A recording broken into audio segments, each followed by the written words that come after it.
22 अक्टूबर को माता कलीसिया संत योहन पौलुस द्वितीय का पर्व मनाती है। करीब 4 शताब्दियों के बाद ये इटली देश से बाहर के पहले संत पिता थे। इनका जन्म पोलैंड देश के वाडोविस नगर में हुआ था। इनका पहला नाम कारोल योसेफ वोजटीला था। ये 3 भाई बहनों में सबसे छोटे थे। जब ये मात्र 8 साल के थे, उनकी माता का देहांत हुआ। 9 साल में वे अपना पहला परम प्रसाद ग्रहण किए और 18 साल में दृढ़ीकरण संस्कार लिए। बचपन में फुटबॉल खेल में गोलकीपर के रूप में ये खेलते थे।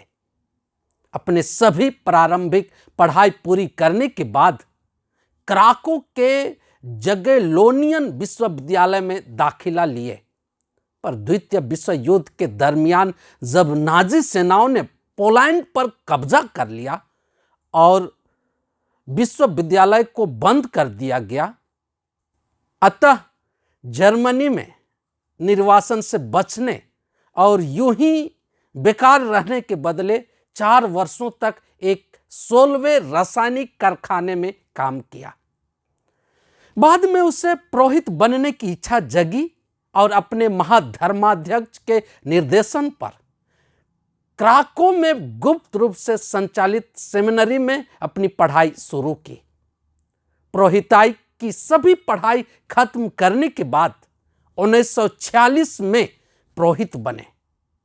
बाद में इस शास्त्र में डॉक्टरेट की पढ़ाई करने के लिए रोम भेजे गए। अपने इस पढ़ाई के दरमियान कई देशों में जाकर पोलिश प्रवासियों के बीच प्रेरिताई कार्य करके अपने छुट्टियों को बिताया। डॉक्टरेट की उपाधि पाने के बाद वे पोलैंड लौटे और एक सहायक पलिपुरोहित के रूप में लोगों की आध्यात्मिक आवश्यकताओं को प्रेरिताई करते हुए पूरा किए। बाद में वे क्राको के प्रमुख सेमिनरी के नैतिक धर्मशास्त्र और नीति शास्त्र के प्रोफेसर बने। उनकी योग्यता और काबिलियत को परखकर बाद में क्राको के वे सहायक धर्माध्यक्ष बनाए गए और 6 साल बाद वही के महाधर्माध्यक्ष नियुक्त हुए। 26 जून 1967 में वे कार्डिनल बनाए गए। धर्माध्यक्ष के रूप में द्वितीय वाटिकन धर्म परिषद में शरीक हुए और मिसपालीय संविधान गाउडुम एट स्पेस के रूपरेखा बनाने में अपनी विशेष भूमिका निभाई। कारोल योसेफ संत पापा बनने से पहले धर्माध्यक्षीय धर्म सभा में 5 सभाओं में भी भाग लिए। 16 अक्टूबर 1978 को कार्डिनल कारोल योसेफ वोजटीला संत पिता चुने गए और संत पिता के रूप में 22 अक्टूबर से अपनी प्रेरिताई प्रारंभ की। यह अपना नाम बदलकर संत योहन पौलुस द्वितीय रखा। इटली सहित कई अन्य देशों का गडेरिया दौरा किए। इन्हीं क्रम में 1986 में वे रांची भी आए। यह पहले गडेरिया के रूप में संपूर्ण कलीसिया को निर्देशित और संचालित करने के लिए प्रेरित पत्र लिखे, जो आज भी कलीसिया के लिए प्रमुख दस्तावेज बन गए हैं। संत पापा बनने के बाद वे 147 लोगों को धन्य घोषित किए, 482 लोगों को संत की उपाधि दी। 13 मई 1981 को उन पर जानलेवा हमला भी हुआ। शीघ्र और सही इलाज से वे ठीक हो गए। बाद में यीशु के आदर्श पर चलते हुए प्रमुख हमलावर हत्यारे मेहमेट अली अगक्का को दिल से माफ कर दिए और संपूर्ण जगत को यीशु के सच्चा अनुयायी होने का साक्षी दिए। कलीसिया के नियम संहिता और कैथोलिक कलीसिया की धर्म शिक्षा को जारी करके अपनी कलीसिया के प्रति प्रेम और सच्चे गडरिया होने का लोगों को आभास कराया।